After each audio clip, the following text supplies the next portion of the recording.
check my BTC. Well, I saw that I got hacked, and I began to pray. You know I want to be so sad. Side note, I'm playing this like Enron little trinket I got on eBay. I have one of those little things for the remember when they like re-released Star Wars, the original trilogy in the late 90s with like the added special effects? I had I think it was Taco Bell did like a whole Star Wars tie-in, and there was one of those exactly like that, except it had like, you know, Star Wars related shit on it. So funny. Yeah. This is my favorite one. Integrity. Hell yeah.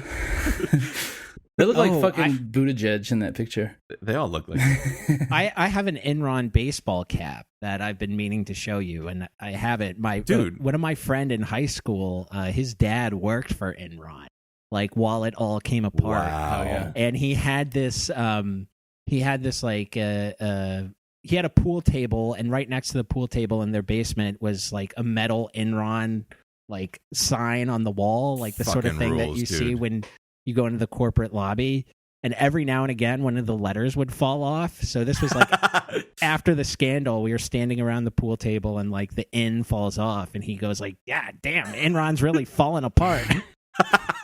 the ghost of Ken Lay coming to the poltergeist Ken Lay. He was still alive. I mean, he's probably still alive now, but he was he's in Argentina with facial reconstructive surgery or whatever. Yeah. I 100% believe he's hanging out with Jeffrey Epstein somewhere. Absolutely. Epstein and Hitler and Elvis, and that Colonia Dignidad or whatever. Wow.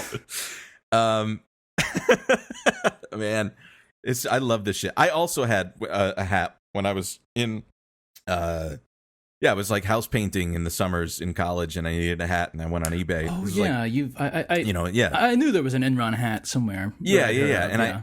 And it was like only a few years after. Like this was like the beginning of my radicalization. I didn't even know it, because like I'm seeking out just like artifacts of capitalism's wanton greed and collapse, and you know, constant state of expansion and contraction and stuff. And it was great. Got little paint stains on it from me grabbing it to adjust it in the summer heat. I was looking up a few years back. I was like looking on eBay for like Manafort, Black and Stone, like corporate swag. Like, you know, there was like it's all like a a notepad with like the like company logo on it, basically stuff like that. Pens, there's stuff out there for them. You know what I've been saying? Like literally every day it comes out is just Paul Manafort going, "That's what I said. That's what he said. Yeah, that's." The least guilty anybody has ever appeared in their life. He's by far one of my favorite moments of this decade. We didn't deserve that kind of comedy, but thank God. Now when I was a young boy, about the age of 5, my teachers taught me I could be the greatest man alive. They told me I could change the world, be whatever I wanted to be. There was no one in the world like me. Every one of us was so unique. I'd not be an average man.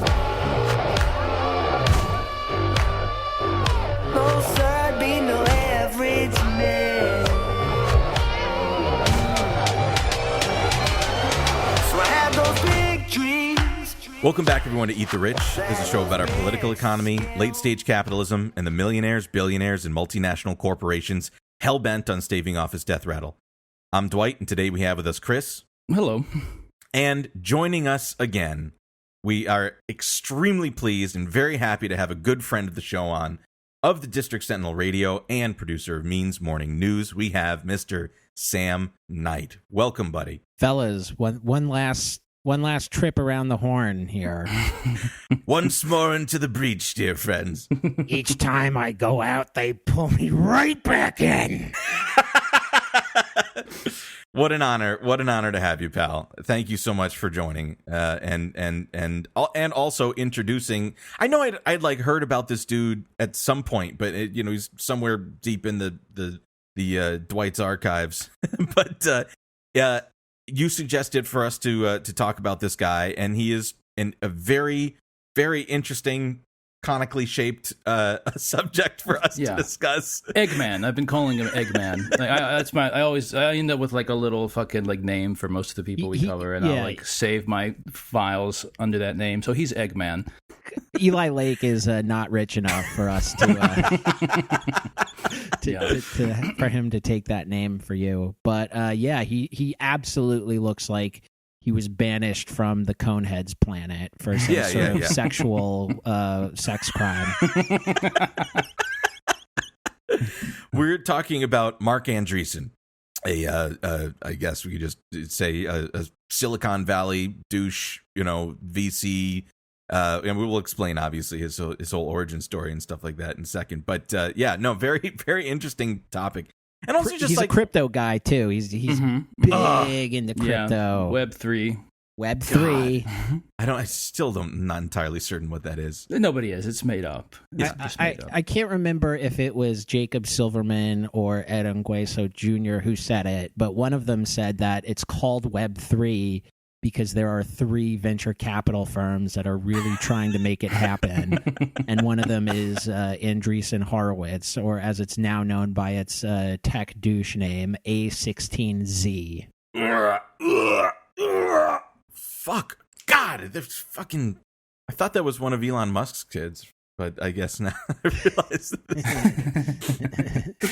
So let's get into this guy. Let's understand. Like Elon Musk's kids, it has changed its name. Good. I'm happy to hear that. So, Chris, why don't you tell us a little bit about this gentleman's backstory? Sure.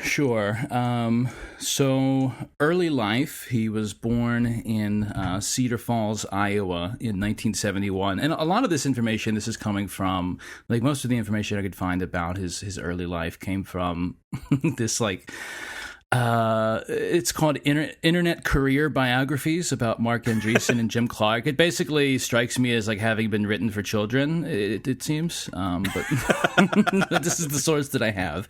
There are other ones in this series. I think there's like, it's like a whole series of like, like fawning books about like, Jeff Bezos and Sergey Brin and Larry Page and all that shit. But taking from that book, he was born in Cedar Falls, Iowa in 1971. When he was 2 years old, the family moved to New Lisbon, Wisconsin, which is a small town, less than 1,500 people at the time, a few hours north of Milwaukee.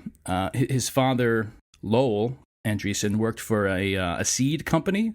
And his mother, Patricia, worked at Land's End, the like mail order catalog clothing company. Wow. And this was, pretty rural upbringing. They lived, 10 miles outside of this small town, largely surrounded by farms and stuff. Again, his father worked at a seed company. And so, like, mostly driven by boredom, he got really into computers. And then, according to the fawning book here, he learned how to program computers at age 9 using books that he'd checked out at the library. His parents bought him his first computer when he was 11 years old. It was a TRS-80 from Radio Shack. Wow.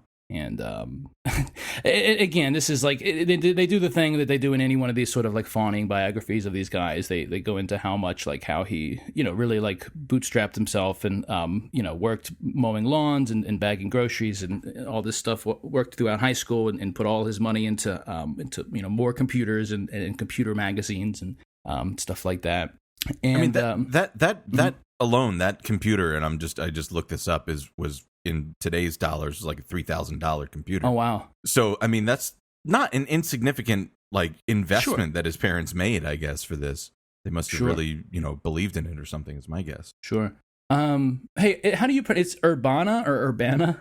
I've never actually said it out loud. Urbana. I think it's Urbana. Yeah, Urbana champagne, just like the drink. Yeah. Okay. Yeah, all right. Champagne Urbana, showing our non-Midwestern. I mean, I've never cared about pronouncing things correctly on the show. I don't know why I'm pretending to care now. Leave all this in. Leave all this in. But he This is wanted how to, this sausage gets made. yeah. He went to college. He wanted to go to college just to like get out of the town he was in, and he went to the University of Illinois at Urbana-Champaign, which he chose because of its electrical engineering program. And while he was there, he worked at the National Center for Supercomputing Applications, the NCSA, which is like a state and federally funded, research and software design group based out of the university there. And it was while he was working at NCSA that he and another programmer named Eric Bina created the Mosaic web browser.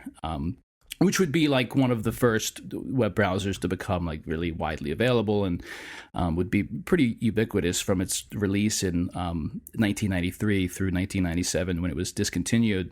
And Andreessen and Bina were inspired by the another web browser called Viola WWW, which was developed out of UC Berkeley. And so they were introduced to that and sort of based Mosaic off of that, and they were funded with they were funded by the Gore bill, like the Al Gore the bill that Al Gore introduced and was passed in December 1991. The thing that basically is the root of like people joking about him saying he invented the internet. Correct. But this bill was introduced and passed in December 1991, and then that provided the funding for Mosaic, and development began in December 1992, and it was released in January of 1993. And this is, and again, we see this a lot. I think we've talked about this with Google as well. We see this in a lot of these in some of these tech companies. It's what's sort of like hidden behind this sort of like entrepreneurial, sort of like bootstraps, like formed in a garage sort of mythology. It's like really, publicly funded, right? It's like taxpayer funded. This is like they're, in a university that has, extensive research budgets, and this is the, so they're being funded as they're developing these things. They're not doing them on their own, and then they, in a lot of these cases, they then end up taking the finished product, private or take it public or whatever, and start to, create their own private company out of it, which is what happened here. Andreessen graduated from UIUC in 1993, and he moved to California to work at Enterprise Integration Technologies. And it was there that he met Jim Clark, who is the founder of Silicon Graphics. And he had just recently left that firm and was like looking to start a new one. Jim Clark he's a computer scientist. He developed the first 3D computer chip, like a chip that would allow computers to show objects in 3 dimensions, which he called the geometry engine and patented in 1981. And Jim Clark had seen Mosaic and was developing a web browser of his own. And he recruited Marc Andreessen as co-founder of their company and vice president of technology. Which, for the record, they wanted to call the company Mosaic. That's exactly I was about to say. Yeah, incredibly, they originally founded the company under the name Mosaic Communications Corporation in 1994, which UIUC was obviously not happy with them for trying to do that, and so that's when they ended up changing the name to Netscape, and this is what would become the web browser that they would develop would be Netscape Navigator, which would become sort of like the new ubiquitous web browser, and by 1997 would claim most of the market share that Mosaic had previously. If I could jump in, of course, because I was doing a little research into this whole Mosaic episode myself. Well, for one, UIUC.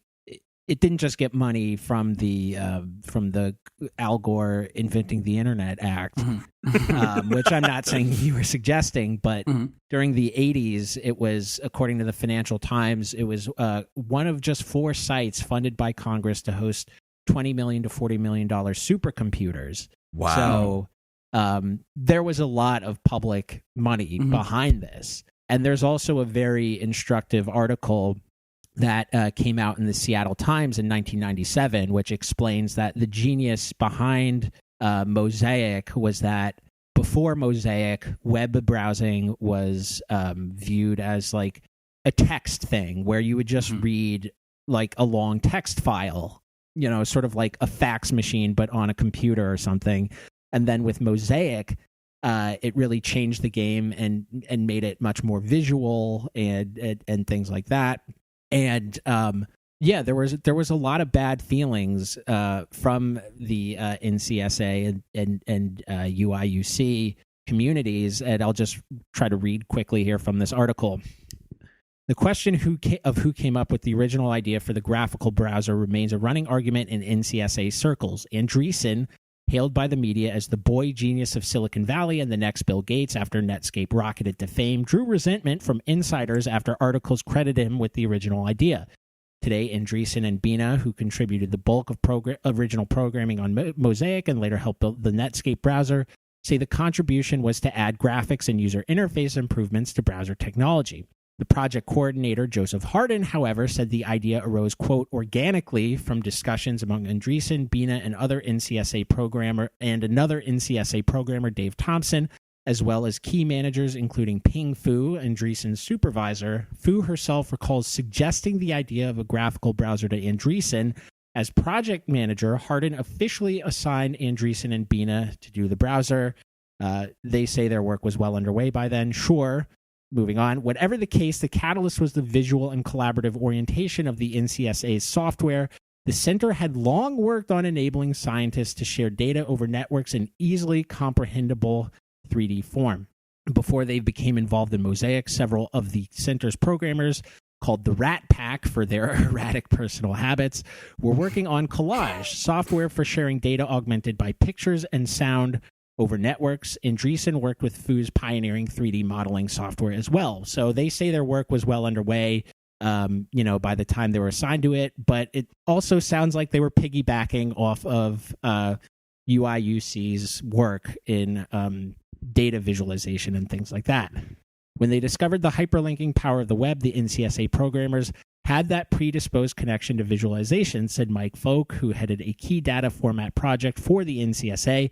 If you're NCSA, it's obvious what you do with the browser technology.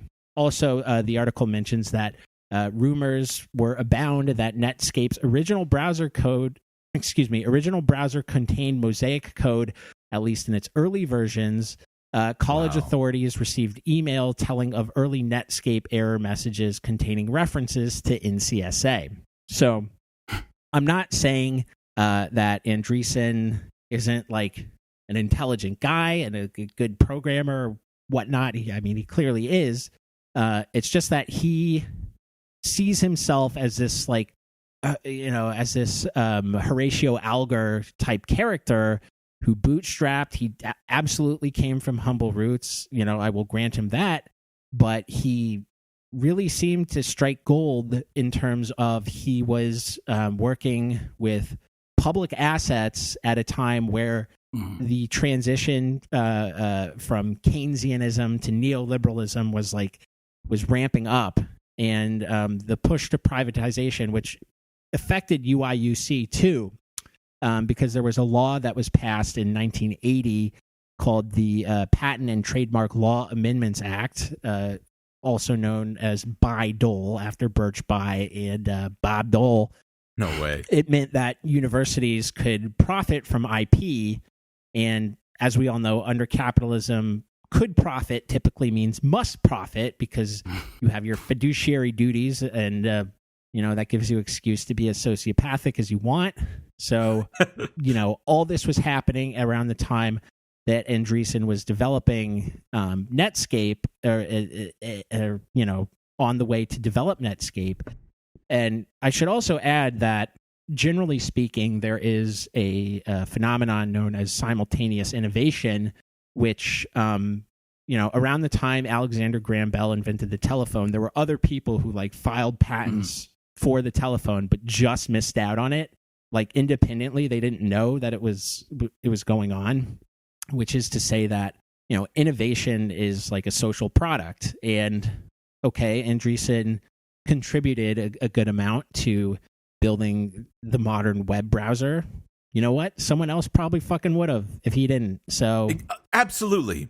Absolutely, of course. And one more thing that Chris, I also like. I'm sorry, Sam, like, that's the thing. It's like some schmuck is going to do it, right? And that's fine. But the question is, like, how do we allocate the windfall of that sort of thing? Like, it is objectively of societal good to be able to, like, to express information quicker. Although now I'm starting to second guess it. But the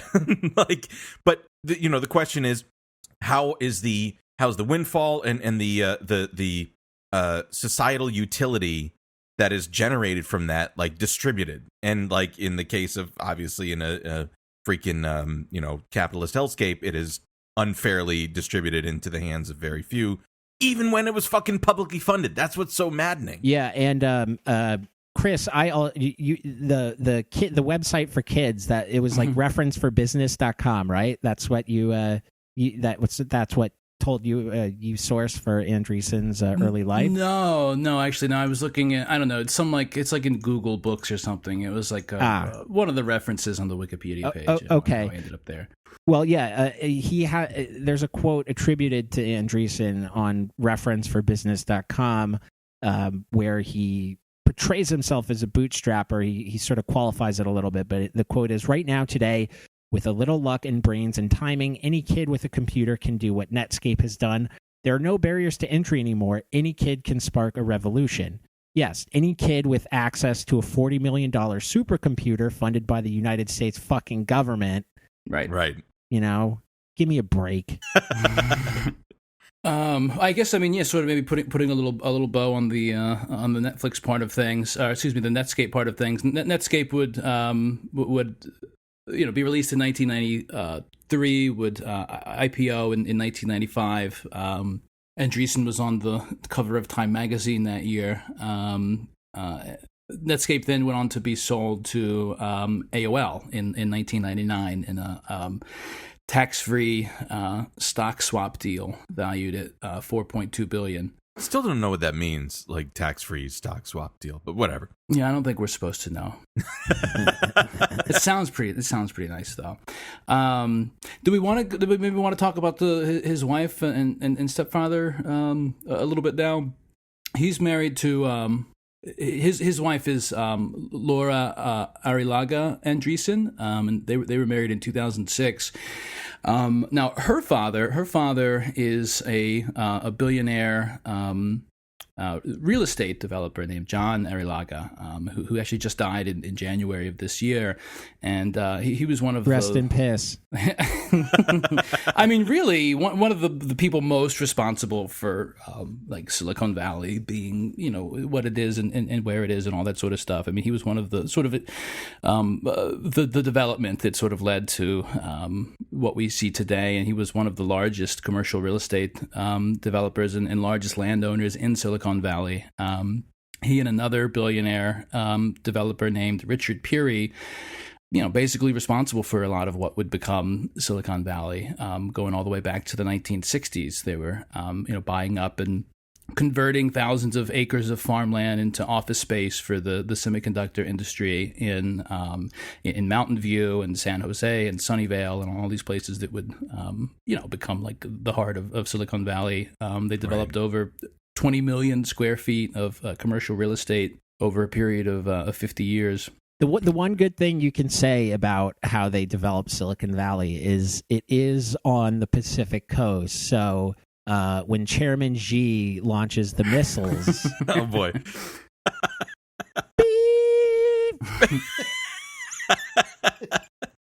I was actually one last thing about his wife, and then maybe we want to talk about the father a little bit as well, because the father, certainly calls into question, I guess, some of the a lot of the influence that Andreessen has in Silicon Valley. Surely he was already had already become an influential in his own right through his work with Netscape and stuff like that. But his father-in-law is like the real estate, the commercial real estate king of Silicon Valley. And I was looking at his daughter's, his wife Laura's. She has she's the founder and president of the Laura Arrillaga Andreessen Foundation, which describes itself as a philanthropic innovation lab. That's a hell of a thing for a foundation to be. But yeah, okay. I guess that's what you do in lieu of a real job. I guess if your parent and spouse are both billionaires. But I was looking at the website for the foundation, and I have just a delightful little callback here. I'm just kind of reading the their about us. It says LAAF empowers, educates, and equips individuals to be more strategic and impactful givers, and women to be more effective leaders in the workplace and beyond. We develop, curate, and democratize access to the innovative research-based strategies, tools, and tactics on philanthropy and leadership created by Laura Arrillaga Andreessen. Additionally, we strive to elevate and celebrate the stories of our founders' exceptional students, as well as the philanthropists of SV2, Giving 2.0, the book and the MOOC, and beyond, who have put into practice Laura's teachings. Do you remember MOOCs? MOOC, yeah. Massive open online course, MOOCs, yes. Which who was that when we were, I know that was the episode with Steven. I don't remember who it was we were discussing. I don't remember. What a delightful little callback for me, yeah. Oh, I love it. Yeah. It's funny that all these, that the MOOC phenomenon was like, was portrayed by the right as like, oh, this is a possible solution to education, whatever that means. And solution to education. Then during the pandemic, like the similar people in that circle are like freaking out about remote learning and like it's like, yes, they want their bratty kids back in their daycare is really what it came down to. And I know that like there are problems with there were problems with remote learning for sure during the pandemic. There are also problems with spreading the novel coronavirus, and that never seemed to figure into their calculation. So, again, another data point in their absolute, ideological incoherence. Yes, to no one's surprise. Which, I mean, you got to hand it to them. They're not bothered with that sort of thing. They're just, they've got their tunnel vision focused on power and turning capital into more capital. There you go, man. That's how it works. But I guess that's. I mean, I don't know if we wanted to maybe pick up from selling Netscape to AOL and the founding of Andreessen Horowitz. So Netscape was bought by AOL, and he did work for AOL for a time. Funny enough, he preferred Southern California over Fairfax County, Virginia, which is probably the most sympathetic thing that about him. Right. So he eventually sold his AOL stock and used the money to start a company called Opsware.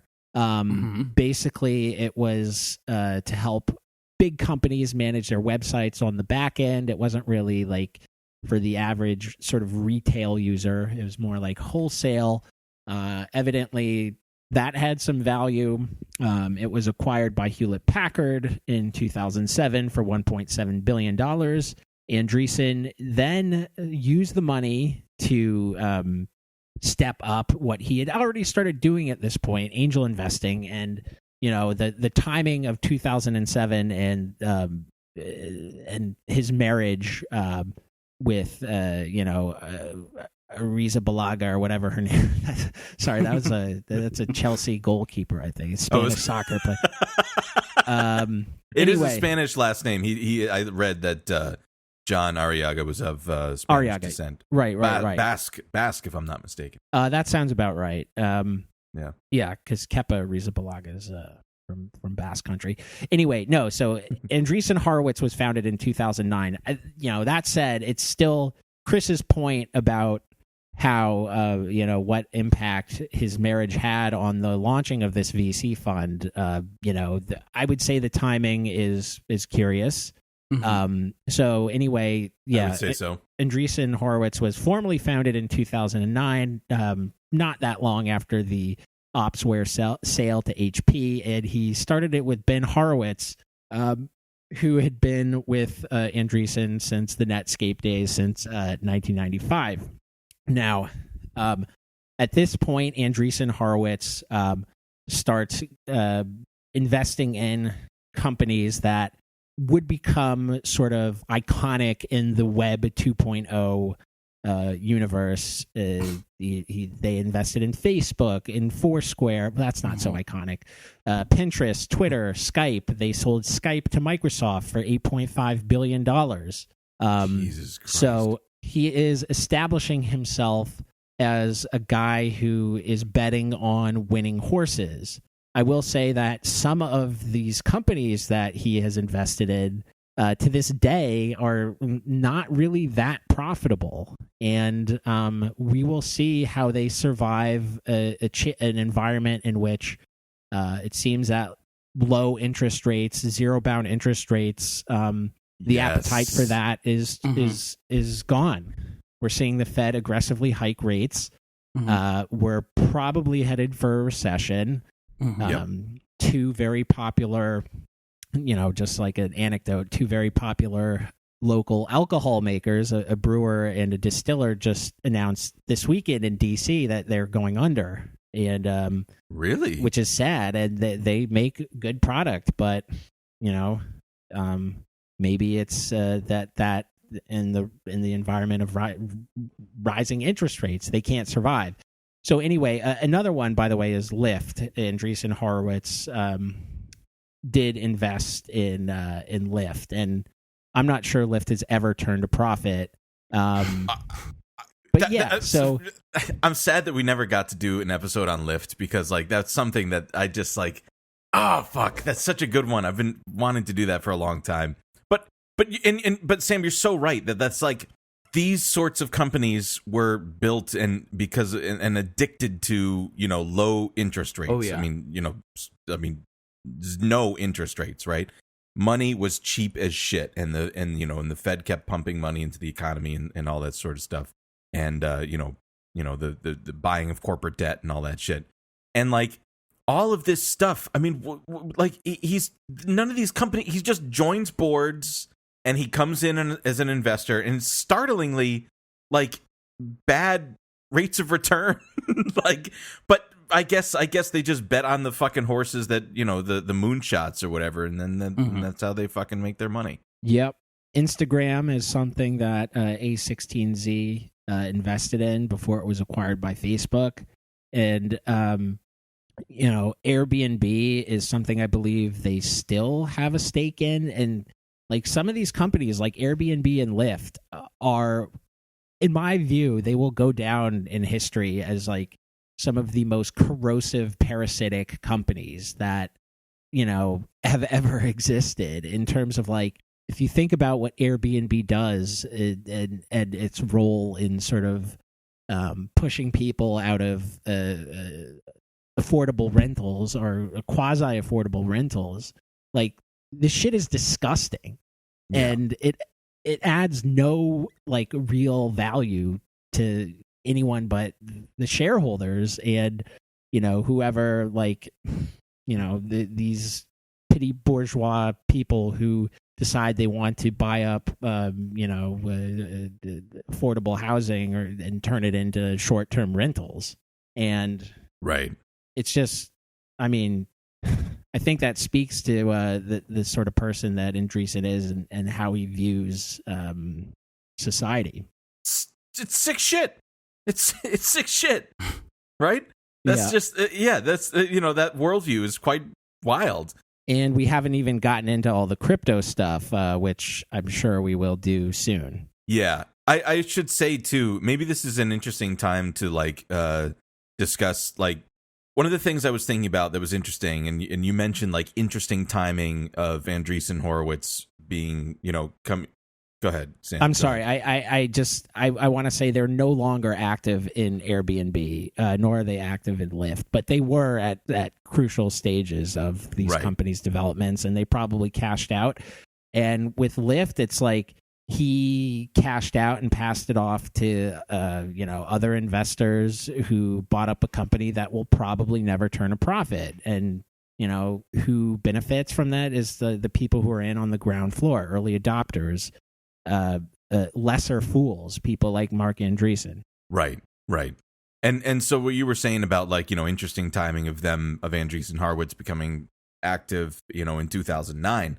I mean, to me, Marc Andreessen, in kind of learning about him, I see him as like particularly well versed in he was a main character in the .com bubble, right? Like he in especially with like Netscape, and for the people that are young, and I want to talk a little bit about the browser wars, and maybe before we get to the crypto stuff, we could just put a bow on that stuff from the 90s. Yeah, and like for the younger listeners that may not remember this or may not remember a time where you couldn't just download software. Right, you had to get it from a physical CD. Let me learn you something here. CompUSA. Yes, dude. There was a very different time where applications were big, kind of like it was not just a quick little download. We didn't have fast internet speeds, and and a lot of times we were using computers without internet connection at all. Right, it was just like applications that you were using to compute things, and one of the big ways and this was. The way that they made their money with Netscape navigators, you had to pay to have a web browser. Mm-hmm. If you had access to the internet and you wanted to get on it and look at it and see what it was all about, you had to buy a web browser. You had to buy this application. Now, this is also at a time where, like, as capital, as we're experiencing a strong, the rate of the tendency of, the rate of the rate of profit to fall. Jesus Christ. We find ourselves in a point where, we are the product, right? They give us Chrome and Mozilla, Firefox for free, and then, they collect data on us and they sell it to advertisers. That was not the case, strictly speaking, in the 90s. And in fact, there wasn't money to be made in, like, collecting data and advertising because it just wasn't scalable at the time. So in order to, like, use the internet, you would have to buy Netscape Navigator. That was their business model. We made an application. We made a product, a piece of software that you can take and surf the net. Oh, it feels weird to say. We don't say that anymore. And to do so, you have to buy it from us. And at the time, which was really interesting, and Netscape was a small company in comparison to the scale of like Microsoft, which they made their money by selling you software that you could use, like with Microsoft Office and Word and Excel and all that stuff. And so for them, who were selling both machines, and were selling software on machines, they were like, well, we want everybody to use our internet, right? And use our internet browser, which at the time was like Internet Explorer, which to me still is like the most irritating program on earth. But they had a unique advantage, which is because they sell an operating system, they could just put their browser and make default their browser instead of people using and buying Netscape Navigator. So I want to read from something. This is just like a quick digestive of what it was like and the point of this, like, which was what I think is like the last like consequential antitrust things that have happened in our lifetimes. And so I want to read about the browser wars. And there was this cool little primer about it from Investopedia called "What Were the Browser Wars?" This is by Andrew Beatty. And I'm just going to read it here. It's quite short. It says, "The first shot of the internet browser wars was fired when Netscape launched its initial public offering in August 1995. The company set its offering price at $28 a share. That was seen as a bold move for a company looking to sell 5 million shares on the strength of a single piece of software called Netscape Navigator. By the end of the day, Netscape shares topped $70 a share, reaching a market value of nearly $2 billion. The Netscape IPO was the largest in Wall Street history at the time. So just like think about that. From all IPOs, I mean, this was like just several years after there was popular consumer computers. And now all of a sudden it was like, oh, this is clearly like a sector that is going to be of some consequence, right? And it was the biggest Wall Street IPO at the time. At the time, Netscape Navigators was the most popular browser for zooming around the emerging internet. People checking out the World Wide Web for the first time usually did so using Netscape Navigator. I know I did. I remember it very, very well. However, the massive IPO caught the attention of Microsoft. The company's dominance of the personal computer operating system market made its entrance to the browser wars a no-brainer. Microsoft Windows had been the dominant operating system since 1985, when manufacturers of the earliest personal computers started looking for customers beyond the hobbyist market, because that's who we only used it then. A decade later, it was easy for the company to bundle the first version of its own web browser, Internet Explorer 1.0, with its Windows 95 operating system, installing it on new PCs as a freebie. So, first thing I want to say before we do something is like, that's the point, is that they set the market price for browsing the internet at 0, which would completely fuck the entire business model of Netscape Navigator. And for the kids that didn't know the bliss of this, would you please play the little intro ditty of Windows 95, which was written and recorded by Brian Eno for Windows.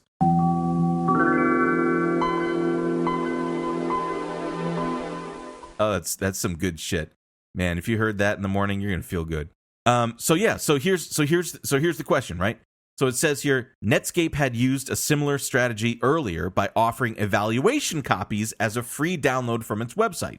This time, however, Netscape was dead set against giving away its browser for free. So, and it goes on to explain how it was started and stuff in the University of Illinois. And so how did Microsoft win the browser wars? In the 1990s, as we talked about earlier, advertising revenue was not a reliable moneymaker on the World Wide Web. Netscape was a software company. Its main revenue came from users paying for Navigator. Microsoft, on the other hand, was a very rich and well-established software company. It made money by licensing its operating system to computer manufacturers and by selling products that worked within that operating system, such as Word and Excel. It was not an equal match. Netscape spruced up its browser with more features. Microsoft promptly added similar features to Internet Explorer. Netscape added additional exclusive features to Navigator. Internet Explorer responded with competing features. This features arms race was nicknamed featureitis. Nobody cares. It made both browsers slower and buggier.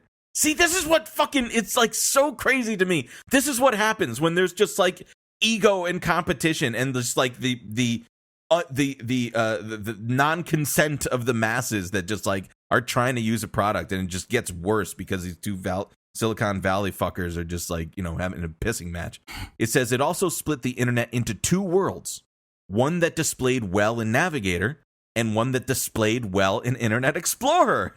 Bowing to the inevitable, Netscape dropped its fee in January 1998. And this is like, again, anybody that's like listening now has grown up in a world of just like increasing monopolistic, behavior and oligopolies, right? I mean, there are three main, telephone, wireless providers now, right? T-Mobile, Verizon, AT&T.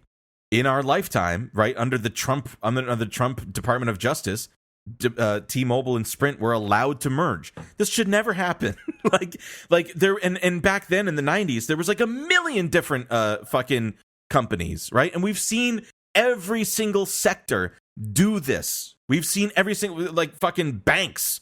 Look what fucking happened. Where's Wachovia, right? Where's Wells all Fargo now? Exactly. And it's just been all this consolidation into an increasingly small amount of firms in the market. And even neoclassical economics will explain to us that like this is anti-competitive behavior, which like leads to poorer service and higher prices, which is so stupid because it's the same propaganda. They're saying, well, this is good and this will allow us to scale, but it's not the case.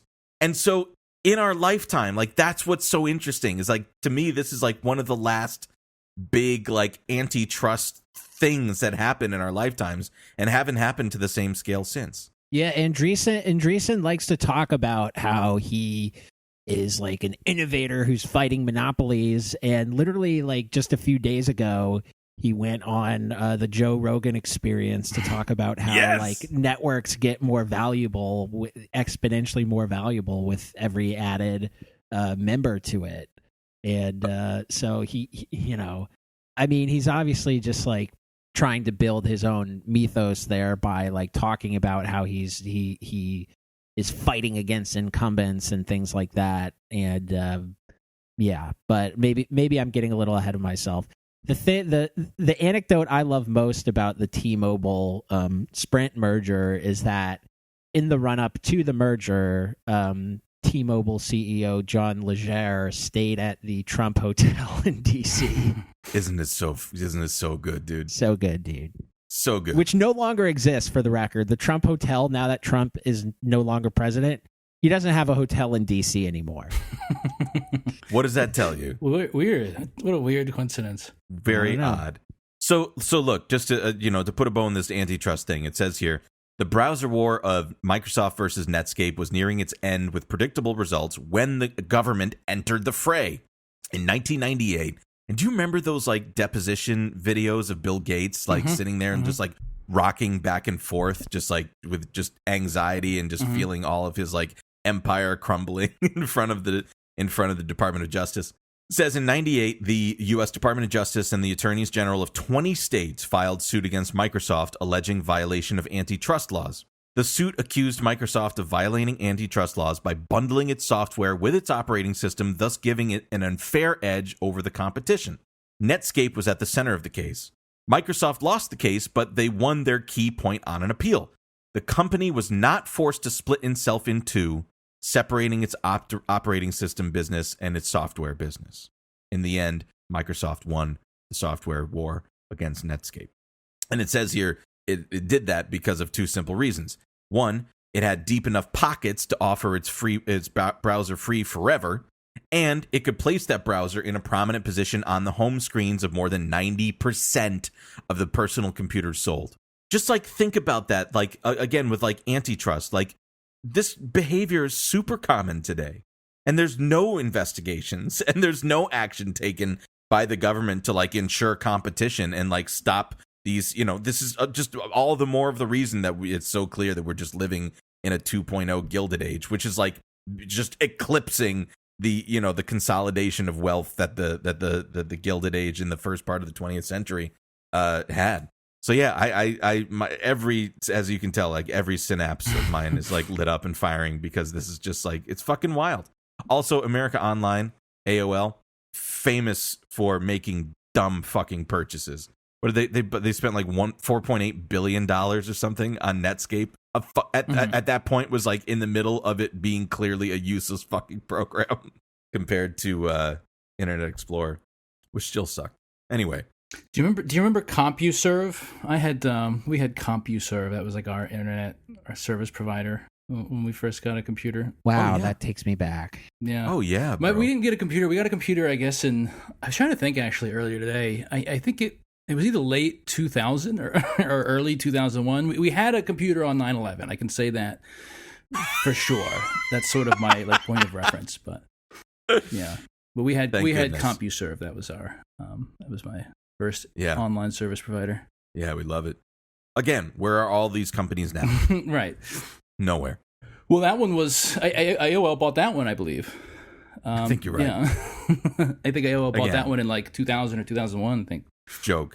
All right, so I am going to talk now about Andreessen in the Web 3 era, so to speak. Oh, yeah. And in the Trump era, too. I should note that he did not actually support Trump, which might come as some surprise to people, but it does. He basically I bet he was fine tolerating him though. Yes, true.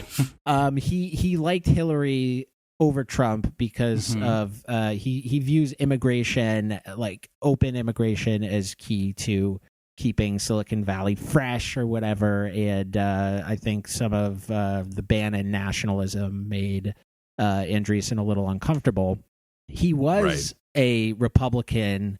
He supported Mitt Romney in 2012 after supporting Clinton and Gore in the 90s. And I mean, I should say that this also speaks to how shitty Democrats are, obviously. Like the fact that a guy like Marc Andreessen felt perfectly at home supporting both Clintons. So Andreessen, I think he can be sort of summed up ideologically in an essay that he wrote on A16Z's website at the start of the pandemic called "It's Time to Build." And he portrays himself as being like kind of hard to pin down. He's like he criticizes both the left and the right in this essay, although his criticism is quite vacuous. He suggests over and over again that the right is that their problem is regulatory capture and supporting regulatory capture, not fighting it. But the way he defines regulatory capture is he suggests that people like him and like in Silicon Valley are constantly, ignored and held down by regulators, when we know the opposite is true, and that politicians across the board are constantly fawning over vacuous and harmful innovation for innovation's sake. And we touched a little on this when we talked about Lyft and Airbnb.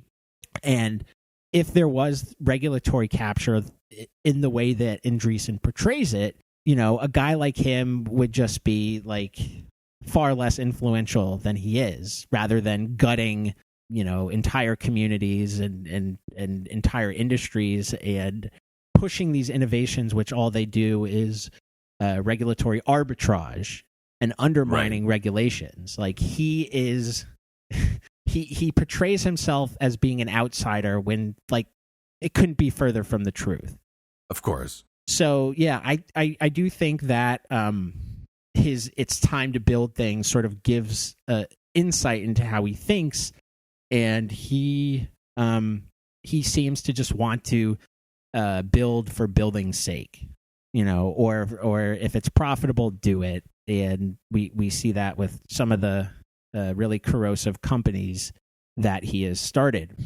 Now, although he did not support Trump, he definitely has some strong reactionary tendencies. He had. Do you remember Mencius Moldbug? Yes. Sorry? Of course. Chris, do you want to talk about Mencius Moldbug for 30 seconds, or you want to riff on this guy? Yeah, I mean, sort of. The Reader's Digest version. I mean, he's like a precursor of kind of like the dark Enlightenment, intellectual dark web type people. He's a Thiel acolyte, I believe, as well. Has some sort of relationship with Peter Thiel also. He, for example, he wrote. He had a blog where he would write things that were very openly sympathetic to fascists. And he would call various tech assholes getting in trouble for publicly expressing their odious opinions. He called that the Brown Scare in an essay. Wow. And Corey Payne, I hope I'm pronouncing his name properly because he follows me on Twitter. He wrote a widely read piece on Mencius Moldbug in 2014 where he quoted Balaji Srinivasan, who was now former Andreessen Horowitz partner, who basically was very, how do I say this? He was Mencius Moldbug adjacent, where maybe I should just read it here. The speech by former Stanford professor and Andreessen Horowitz partner Balaji Srinivasan never mentioned Moldbug or the Dark Enlightenment, but it was suffused with neo-reactionary rhetoric and ideas. Srinivasan used the phrase the paper belt to describe his enemies, namely the government, the publishing industries, and universities. The formulation mirrored Moldbug's Cathedral. Srinivasan's central theme was the notion of exit, as in an exit from democratic society and entry into any number of corporate mini-states whose arrival will leave the world looking like a patchwork map of feudal Europe. Yikes. This is coming from the actual speech. Srinivasan said, "We want to show what a society run by Silicon Valley would look like. That's where exit comes in. It basically means build an opt-in society, ultimately outside the U.S., run by technology." So, like, the suggestion is if you're uber-mensch enough, you can just opt out of the social contract, and that none of these other people, they're fucking ants to you. You don't need to, worry about them at all. If they starve and die, whatever. You are in your, you're in your Amazon.com / Google, whatever, super state, city state. So terrifying. And he continues, and this is where the Valley is going. This is where we're going over the next 10 years. Larry Page, Google co-founder, for example, wants to set aside a part of the world for unregulated experimentation. That's carefully phrased. He's not saying take away the laws in the U.S. If you like your country, you can keep it. Same with Marc Andreessen, and he's quoting Andreessen now. The world is going to see an explosion of countries in the years ahead. Doubled, tripled, quadrupled countries. What? Yeah, it's... And they're trying to like portray it as like a friendly thing. You're like, oh, I'm not saying like, that the laws of the U.S. will go away. We're just trying to undermine it and starve it of capital. So, if you're fucked if you're stuck out of our walled city. Terrifying shit. So, and this is Payne again. Srinivasan ticked through the signposts of the neo-reactionary fantasy land. Bitcoin as the future of finance. Corporate city-states as the future of government. Detroit as a loaded symbol of government failure. And 3D printed firearms as an example of emerging technology that defies regulation, which is interesting this week, on the week that Shinzo Abe was assassinated by a dude who... Prayers up. We lost a real one. He looked like he modeled his gun off of a vinegar and baking soda volcano. Anyway. Wow. So let's see. Where do I go from here? Okay, so Andreessen Horowitz invested in Mencius Moldbug's company. Curtis Yarvin is his real name. As did Teal, I believe. Yes. Yeah. It's a company called Tlon. And their product is a program called Urbit.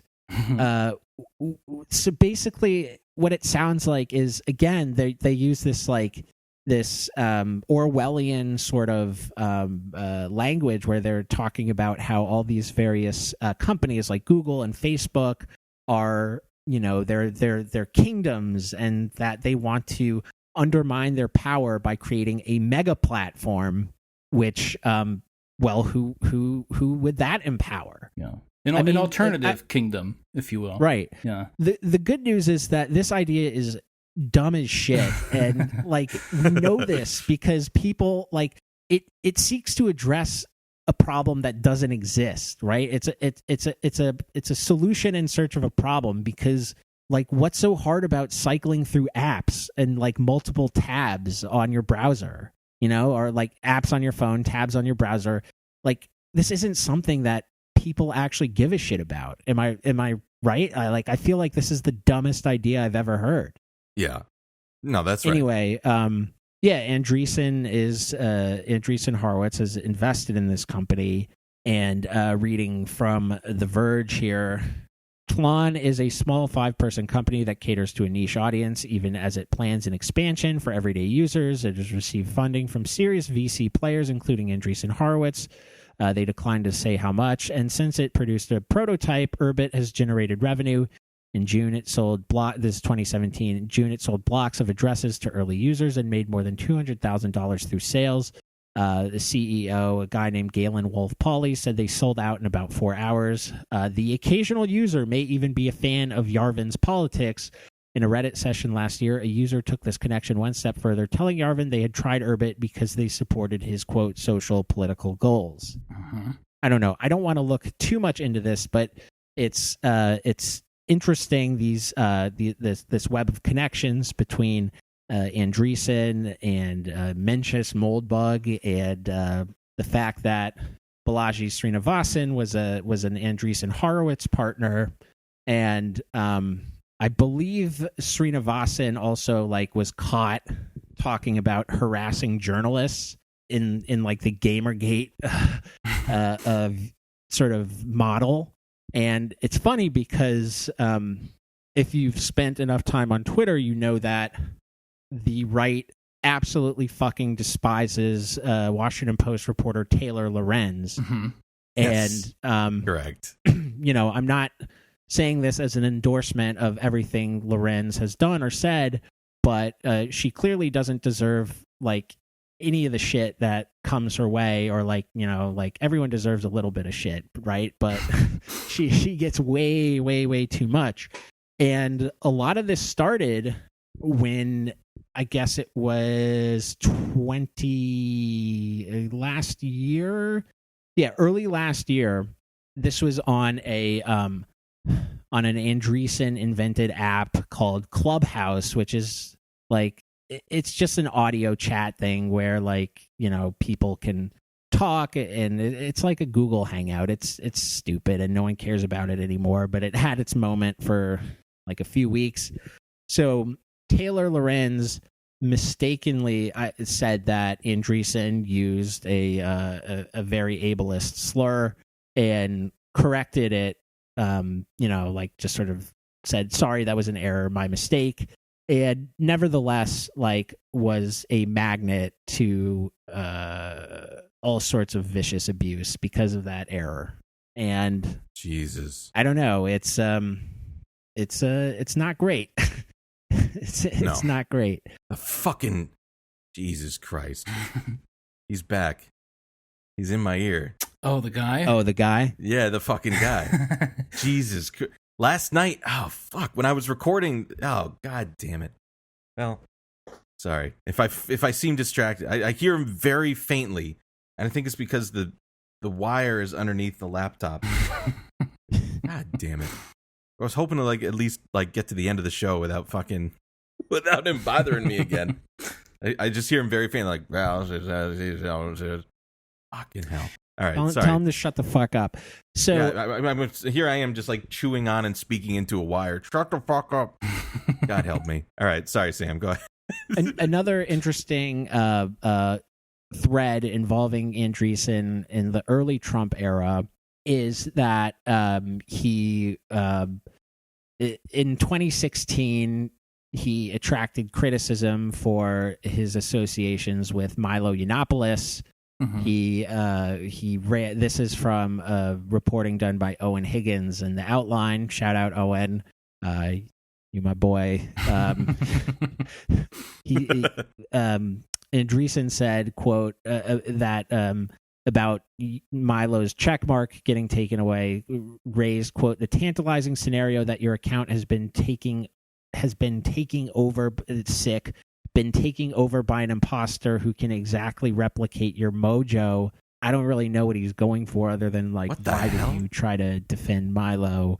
Are they saying? Wait, but what is he trying to claim? That somebody was took over his account and was impersonating him or something? That the he hasn't posted any racism today. Somebody's impersonating him. That the withdrawal of the check mark is basically suggests that Twitter has enabled identity theft. Oh. So and then later, imagine having the time to sit down and think of things like that. Right. And then in February 2016, he railed against regulations in India, which were net neutrality style regulations, which you'd think a guy like him, who ostensibly supports innovation and new entrants to industries. So he says he supports those things. Net neutrality should be a no-brainer for a guy like him. Right. Instead, he railed against it, and he and also sidebar, so Facebook tries to get more users in developing countries and in lower income countries by offering walled off garden internets where they can basically they are the arbiter of what you can and cannot see. They just become the internet, right? Like this is like what the big thing was in Myanmar during the yes, then they like shut down the internet and shit like that. Yeah, it's crazy. Yeah, and Facebook obviously has been accused of like facilitating genocidal acts in Myanmar. And so India tried to clamp down on this, and so they passed these net neutrality laws, and Andreessen said they were, quote, morally wrong, another in a long line of economically suicidal decisions made by the Indian government against his own citizens. And then he said, anti-colonialism has been economically catastrophic for the Indian people for decades. Why stop now? Wow. Yeah. Wow, Mr. Andreessen. Very interesting. Very interesting worldview. Yes. And so he basically did one of the smarter things he's ever done, which was take a break from posting. We all need a break. We all need a break from time to time. Don't we? However, he came back shortly after and was talking about all the amazing books he's read, including Jordan Peterson's 12 Rules for Life. Hell yes. Douglas Murray's The Strange Death of Europe. Yeah. And the Strange Death of Europe. Odd for someone who just like the previous year was not supporting Donald Trump because of his immigration policies.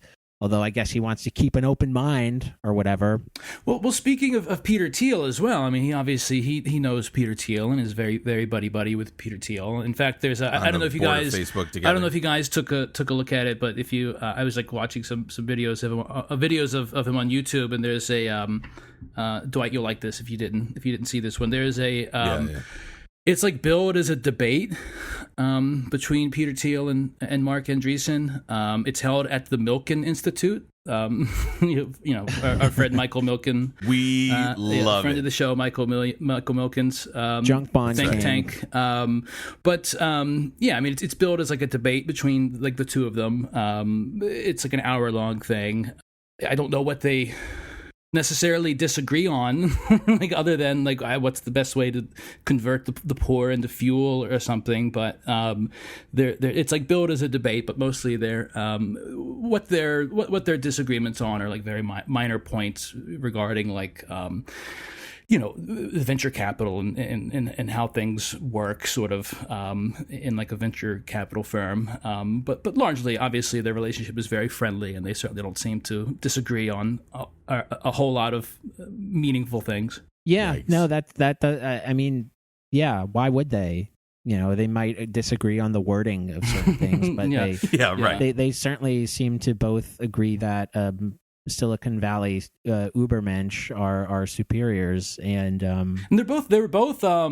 I think, is Andreessen still on the board of Facebook? I know Thiel left, but they have both been on the board of Facebook. Yeah, he joined in 2008. Yeah, I don't know if he's still on it. I think he he is. Yeah. Let's do some quick fact checking here as I talk 3, really slowly. 2, 1. Andreessen. Yep, he's still on. Oh yeah, with Nick Clegg. What? Yeah, I didn't know that. The former Lib Dem leader. Oh, fuck this, man. Fuck all this. You got to pay tuition fees now, mate, and there's going to be a little bit of austerity that might kill a few 100,000 people, but that's just how it is, isn't it? Wow. And okay, so let me go on here about Andreessen's Meltdown May in 2017 or whatever. Please. Yeah. He also Meltdown May. He also posted quotes from pieces from Quillette, which we know is like just a vacuous, like one of the. It is vacuous, but it tries to be slightly more respectable in terms of the alt-right. To launder fucking like explicitly like racist alt-right shit to like right, and like pitch it as like a thinking man's publication. Right, just asking questions. And then he went into a bunch of then he was faving a bunch of stuff which was pretty openly sympathetic with the far right, where you might recall in 2017 there was that protest outside of Tucker Carlson's house. Oh yeah, where a few people just like posted up outside of his house and told him to go fuck himself, and the right acted like that they just burned his house down and like beheaded his children on his front lawn. The Fox News Allegedly. Twitter account stopped posting like in That's right. protest. That's right. Yeah, they stopped posting in protest, and then at some point, and they didn't post for quite a while. At some point, I think it may have been even a year or more, but at some point they like sort of like quietly started posting again, as they all do. Right. When they try to make this stand. I'm sure the Babylon Bee will be posting again if they're not already. And the Twitter account linked to some of the activists who did it. It was called Smash Racism DC, I believe, and it was shut down like immediately. And you know, obviously, it's not cancel culture when it happens to them. But yeah, like Andreessen faved all these tweets that basically, you know, treated this like, you know, that it threatened Tucker Carlson's wife's safety at home. Like, get a fucking grip, man. I'm sorry you had to see a pleb. That was from Eric Weinstein, he's another Silicon Valley asshole. He's Teal Capital Another Teal guy, yeah. Yeah, he is a Unreal. Teal Capital guy. Andreessen also faved a Mike Cernovich tweet. Okay, I mean, so I think the ideology is It's clear. it's very clear. evident here. Yeah. Then a conceptual James tweet as well. Okay. So Look, check. check.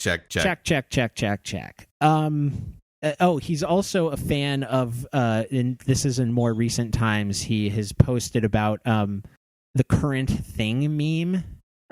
You know what that is? The what? The current thing. Chris, no. Chris, you know it. Maybe. I mean, is it like, I'm trying to think of like an example. It is like I a love thing current on the- thing, or I support current thing, or current thing is Yeah, bad.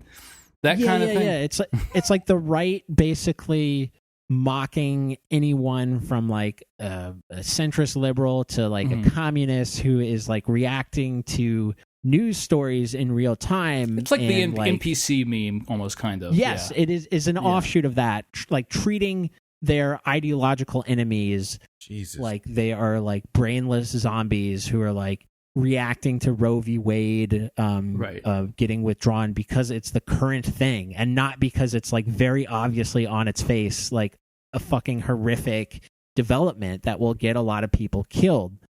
And Andreessen, he's a current thing guy.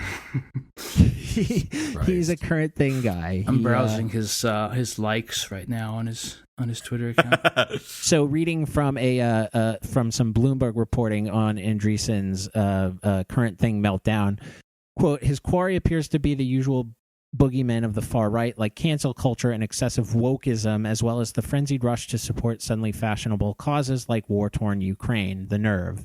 Andreessen's descent into this pool of self-serving provocation is surprising. He once carved a larger public profile for himself by writing essays on how software is eating the world and why it's time to build. Andreessen's current thing about the current thing feels churlish and childish. He's frequently crossing over into the absurd, quote, misinformation, noun, anything I don't like, conspiracy theorist, noun, anyone who disagrees with me, he proclaimed in a tweet. So, yeah, he just sort of lives in this world where, it's ironic, right? Like, he is getting mad that the dirty plebs aren't supporting the same thing he is doing. So he's accusing them of being like lemming-like, and in reality, he just wants them to be good serfs. And again, I love that, like sort of for sort of like his ideological cohort, I guess, like your average, like, you know, your average person who sort of like follows these kinds of people and likes these kinds of people, like the Cernoviches and the conceptual Jameses and all of these like sort of right wing thinkers, and how much like anti big tech like stuff is like an anti big tech censorship or whatever is like one of that group's like main things, and like these guys like Thiel and Andreessen, like literally like on the board of Facebook. Yeah, on the board of Facebook. Thiel former, but yeah, exactly. Yeah, he retired so he could do more fascism. Literally, he's like literally he wanted to focus spend more time with his bags of boy blood. Yeah. Supporting JD Vance and who's that Arizona dipshit, Blake Masters. And these people are like, you talked about this, I believe, on a recent episode, how like JD Vance is, oh wait, no, that was the Trillbillies, but JD Vance is like very open about how he wants to purge like the civil service from anyone, of anyone who he deems like too woke or whatever. Like, these people are pretty open these days about how fascism actually rocks. And I love that we're like, as a result of this sort of stuff, we're like codifying words like cancel culture and woke, and just sort of like have to how do you even like who's deciding what's too woke? I mean, I don't know if we can reveal this right now or whatever. We'll cut it if we can't. But like, yeah, like when I was on the show last night with fucking John Tobacco. Really? Oh man, we got into some shenanigans last night, bro. I just said, like, I said, yeah, the guy was talking about woke, and they're like, yeah, that's right. This woke shit's gone too far. Yeah, it's just like an accepted part of the lexicon. You called him? Oh, buddy, we got a lot to catch up on. Yes. Damn. So I don't know. I think at this point it's kind of like beating a dead horse. Like, I pulled out a clip. I don't know if we need to play it, but recently Andreessen went on this bullshit right-wing AstroTurf podcast called The Realignment with Sagar and Jetty, who is just an insufferable piece of shit, whose whole thing is like trying to rebrand the right as populist. And they get Andreessen going about the Gilded Age and how good it actually was, how good the robber barons were. Can we please play that? Yeah, so it's a time it really gets slandered. I think it just gets kind of written off as like robber barons and like just all this like evil capitalism happening, and then it gets written off as like the sort of last vestige of the sort of 19th century dark ages that kind of all the FDR reforms came out of and so forth. But like, it was really interesting. And I mean, the big thing you have to just highlight right up front is it's just like so much of what we consider modern life got built out then, right? And in particular, I spent a lot of my life working on computer networks of different kinds. In that era, they built out all the real world networks, and so they built out everything. They built out the first the railroad network, and then the telegraph network, and then the telephone network, and then radio networks, and then ultimately the interstate the road network and the interstate highway network kind of came out of that, and then electrification, right, came out of that. And so you had this period which was very modern, right, in a lot of ways. I mean, sort of in the classical definition of modern, which is like modernity kind of fully expressing itself, but also in kind of the colloquial version of modern, which is the modern world that we live in. And these were great books have been written about this, but these were gigantic efforts. I mean, to get to build the railroads like that, that was heavy lifting. And so you had these entrepreneurs, right? And this was during this kind of convergence point. The other interesting thing is in this kind of convergence point between the older model of bourgeois capitalism, right, and then the sort of newer model of managerial capitalism, which we could talk about. But sort of the combination of the two, because you had these you had the railroad barons, right? You had these guys, a great example, by the way, Leland Stanford, who's the founder of Stanford University, which is, kind of the origin point of half the stuff that we do today, right?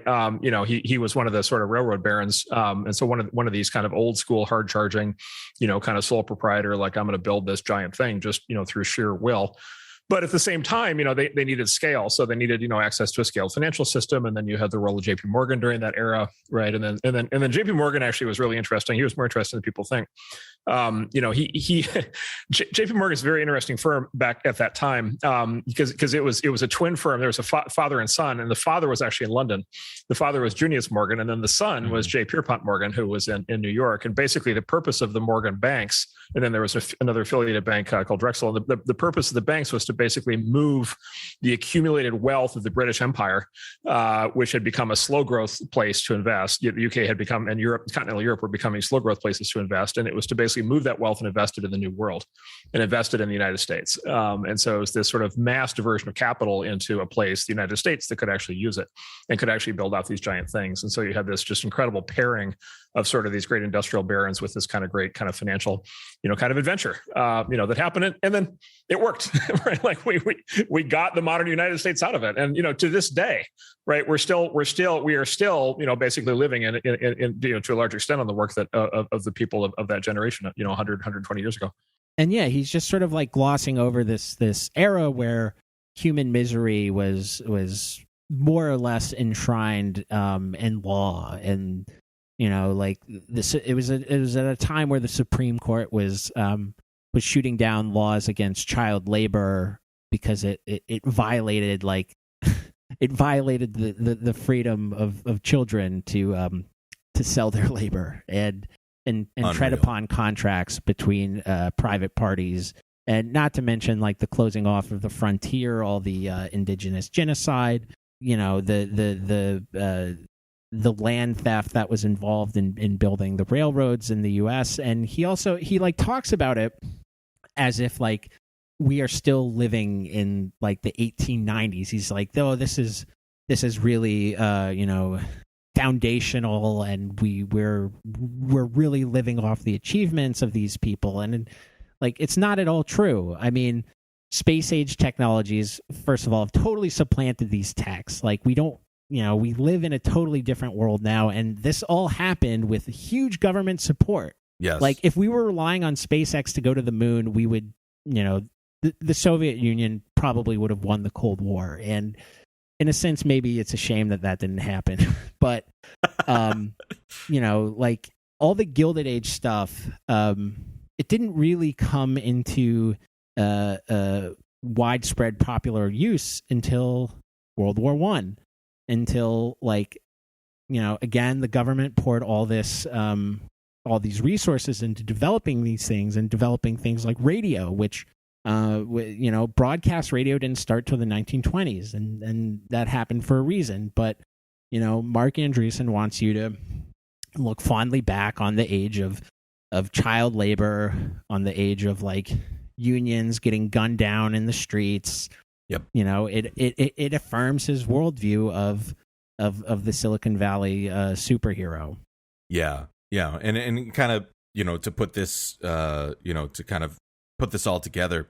I mean, the point is too, like even for a guy that came from humble beginnings and then through again, it's the fucking same goddamn through line that we've seen like so many times, which is just like there's this public investment. Mm-hmm. Right, that he happened to be in the right place at the right time, and it just turns into somewhere there's just he just says like I founded this, I did this, I'm the guy that's the smart one with the egghead and it's full of brains. It's so big because it's full of brains. Yes, it's bulging through the top of my the mesh part of where my skull formed as a child, and he just says, "This is mine," oh, sorry, go on. No, it's just that windfall that just again, it's like, what is of social use versus like, what's socially efficient versus capitally efficient, and the way that we distribute things, and he just wants to make sure it's continuously distributed into the egg hands. The egg hands. The walled city where the Duke of Eggingham is presiding over his fiefdom. Sorry, I know I'm not making sense. I know I'm having trouble with my words because the guy's fucking talking in my ear, and it's like really hard for me to like keep my words together because I keep going, oh, it's all about the base, all about the base. We need to bring him on the show. I don't know where he is. Still can. You need to get a goddamn ham radio and contact I know, and him. I can't find my fucking Baofeng somewhere around here. But anyway, so we would be. I think one thing we absolutely have to touch on before wrapping this up is Marc Andreessen's love of cryptocurrency and his obsession with Web3. Andreessen Horowitz has raised billions of dollars for the cryptocurrency industry including several $100 million for Yuga Labs, which you might know as being behind the Bored Apes Yacht Club. Hell Dude, yeah. we And love it. I don't know. I can't remember exactly when the All My Apes Gone meme came up, but like they plowed this money into Yuga Labs in in March 2022. So I'm pretty sure if I remember correctly, the timing of this, like the NFT bubble had already sort of popped by then, and people were like, you know, the apes became a total joke, right? Right. But this dude is so determined to support an industry that is all about kind of like undermining the administrative state, the regulatory state, the social contract, everything else, what have you, that he's just like, fuck it. We're doubling down on the apes. Unreal. Get me Jimmy Fallon on the phone. An insane. Exactly. So A16Z has also invested in WorldCoin, which you may have read a BuzzFeed article about the venture that came out in April. Basically, this was a techno-utopian venture that said that they were going to provide like some sort of universal basic income in crypto to people around the world, and that its security feature was scanning people's irises, like their eyes. And they're That's doing very it. generous. I remember Like, this. yeah. I do remember hearing about this. Yeah, they were doing it with something called the Orb. And basically, this report from BuzzFeed was about how all these people had their eyes scanned, and then they never got the coin. They never got the cryptocurrency. Fools! Which, I'm not even sure if the currency has been launched yet or not. My understanding is that they did not have nearly enough orbs to scale up to where they needed to. Fucking idiots. But well, I mean, are they idiots though? They got like a lot of people to scan their bio data for free. Unreal. So yeah, I mean, this obsession with crypto seems to dovetail nicely with his idea of like of his desire to free himself from the constraints of the social contract of governments, of the dirty plebs that he doesn't want to deal with. He can just start a new city, and egg coin will be the currency. You just have to you just have to spit into this cup so we can have your DNA, and then you get the egg coin. I mean, that would make sense, because recently he was asked. He was on a libertarian podcast, like Tyler Cowen. That name might ring a bell if you've been online long enough and hate libertarians. But he could not even make a proper argument for what is the point of like all these Web3 technologies to Tyler Cowen, and just sort of looks like a bit of a dick. And maybe we can actually play this because it doesn't last too long. What I'm hoping, and what we're actually seeking at the firm, what we're trying very hard to fund, I'm hoping, for example, for podcasts, I'm hoping 5 years from now, there will be these thriving, call it Web3 podcast environments that will be open and will be, it will have this sort of anarchic, uncontrolled kind of element that I think you and I both like. However, we'll have a higher level of trust, and we'll have a higher level of monetary incentive and economic incentive than the open networks of the past usually did. And so there's this third way, and this is still early, but like we're quite optimistic that there might be a new way to build these systems, and I'm excited to see what happens. But what's the concrete advantage of Web 3.0 for podcasts? So right now, you and I may not feel like it, but we are anarchic and uncontrolled, right? Like we can say something, some external force isn't going to censor us. Why is this a better podcast if it's done through Web 3.0? Why can't we just put it out there? It's starring the Bored Apes. Yeah, well, the most obvious thing is just money. You don't get paid. How does someone like Rogan, it doesn't have to be him, People get paid, but a well-known podcast host, how does that person get paid in a better way through Web 3.0? Make that more concrete for us. Yeah. I mean, they can pick their business model. I mean, they can pick their business model. They can decide, subscription-based business model. Microtransactions. They can pick, they can pick whatever model they want. They can also have indirect. There's this whole new rise of this kind of the non-fungible token. Kind of this idea of unique digital assets. There's completely different monetization methods that are opening up for media. It's entirely possible in the future. For example, you'll have entire forms of media like video games and sporting events and music and so forth that will monetize in completely different ways through the creation of unique Unreal. digital property. That gets sold and trades. That's so what it is. it's injecting economics. It's injecting at a very fundamental level kind of internet native money, internet native economics and incentives into a system that simply hasn't had that. And of course, this isn't to say that everything needs to cost money. This isn't to say that lots of people won't choose to have things be free. But choose to have things be free. The hard decision between let's say total independence and no money, and then having a traditional contractual relationship with one company like that shouldn't be the trade-off. There should be lots of room in the middle for experimentation, and that's the zone we're heading into now. You didn't say anything. Easier micropayments. I don't think we need this. I don't think. Please, God damn it! One interesting thing that I will also say on this is that Andreessen got in a spat with Jack Dorsey, formerly of Twitter fame, because Dorsey tweeted that Dorsey is himself a crypto guy. He's a big crypto guy. But he tweeted that he's like, you don't own Web3, the VCs do, the venture capitalists do. And then down thread, he made some joke about A16Z, and Andreessen got pissed and blocked him on Twitter. And the article makes the point that these Web3 ventures, they like to talk about how this is so revolutionary, and if you have a token that gives you say in governance of whatever apparatus that is, but that is that's just fucking shareholder capitalism. With correct. Yeah. It's just so dumb. It's it's the golden rule. You got the gold, you make the rules, and these people are trying to brand it like it's this this new liberatory thing. It seems like something they want to use to just undermine what little democracy we have. Correct.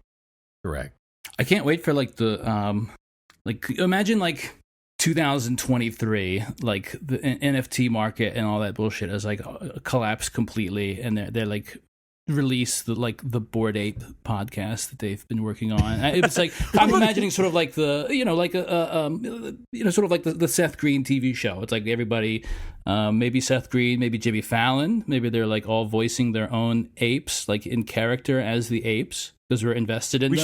We care about them. We should have done hey with the monkeys. Fuck.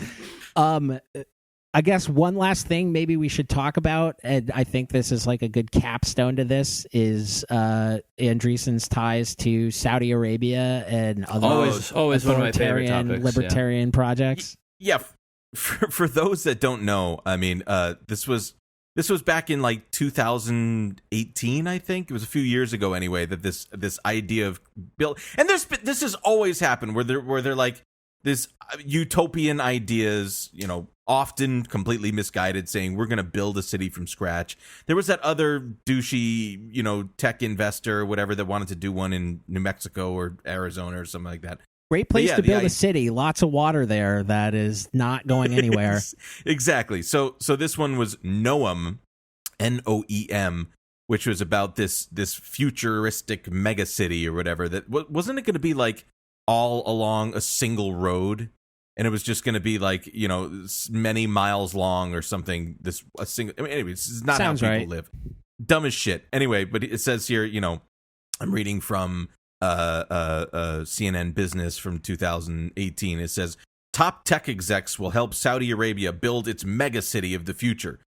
Saudi Arabia is attracting big names from around the world to advise on one of its most ambitious projects, building a futuristic mega city, even as questions mount about its role in the disappearance of prominent journalist Jamal Khashoggi. I was about to say, I think that the Saudi government was up to some other things in 2018 as well. I was wondering if... I love how they never mention Yemen. They haven't just slaughtered and starved hundreds of thousands of Yemenis. And, no disrespect to Khashoggi, but Yeah, they have more problems than just the dismemberment of one dude. Well, listen to this fucking goddamn murderer's row here. All right, who's on the board? Uber co-founder Travis Kalanick. Yes. SoftBank CEO Masayoshi Son. Oh yeah. Masa. And venture capitalist and Facebook board member Marc Andreessen. Let's do it. And Y Combinator president Sam Altman. Who is also behind WorldCoin. Love it. We love it. So Andreessen, I should mention, Andreessen Horowitz was reported to have invested in a project in Honduras on the island of Roatan called Prospera. This was on the back of Honduras's brutal right-wing government, which came to power in a coup after 2009 and was basically tied to all these murders of environmentalists and other opponents of extractive capitalism. But the government was a darling of the U.S. right because it tried to set up these economic development zones where they're just like special zones, no rules, just come in with your private security goons, whatever the fuck you want, exploit the shit out of whoever you can. And Andreessen Horowitz was behind this one project in Roatan called Prospera, where there was reporting about how there was a problem with a nearby village's water supply. So Prospera supplied water to people and got some plaudits for a little bit. And then the bills came. And then other discontent with the whole project came, and the water was cut off. And oh my God. Yeah. So just to give you an idea of how sick fucking shit. It is sick fucking shit. I guess there's a happy ending to that because the left did end up winning recent elections in Honduras, and they are rolling back the special economic zone thing. But it's just funny that a guy like Marc Andreessen, who again he like talks up a big game about how tech is liberatory, this, that, and the other, and he's partnering with Saudi Arabia. He's partnering with the Juan Orlando Hernandez government in Honduras, tied to all these horrific murders and drug trafficking and all the rest. So yeah, I guess do not ever take these people at their word. No, of course not. Tell you what I'm in the mood for. An omelet. Hell yeah. Well, you can't make one without breaking a few eggs. All right, we're stopping it there. Anyway, Sam, thank you so much for coming on the show and suggesting to talk about this. We really, really appreciate your participation and, of course, your many storied appearances on this program. We greatly always appreciate a delight. I am touched. I am moved. I love you guys. I love the show. Marc Andreessen, if you're listening to this, you can keep, if you believe in free speech, you can keep Eat the Rich going with a low cost investment of $10 million. Yeah. It will be split up between Dwight and Chris and Shane and Carrie. Shane told me before coming on that he will accept payments in apes. Mm-hmm. So I will pay Shane. I will, but actual like real monkeys. I want. Yeah. I want all of the great apes. Anyway, I would get emotional right now and shed a tear, but I just want to punch a tech guy in the face. So that's really what I'm with right now. We appreciate it, brother. Thank you. It's an honor. The honor is always mine. Thank you. Or yours, whoever, whatever. We can I'm all supposed to agree say. that we're all feeling a lot of honor. There is a surplus of honor here, so much so that we might mint honor coin. All right, folks. Sam, again, thank you, folks. Good night. Till next time, stay cool.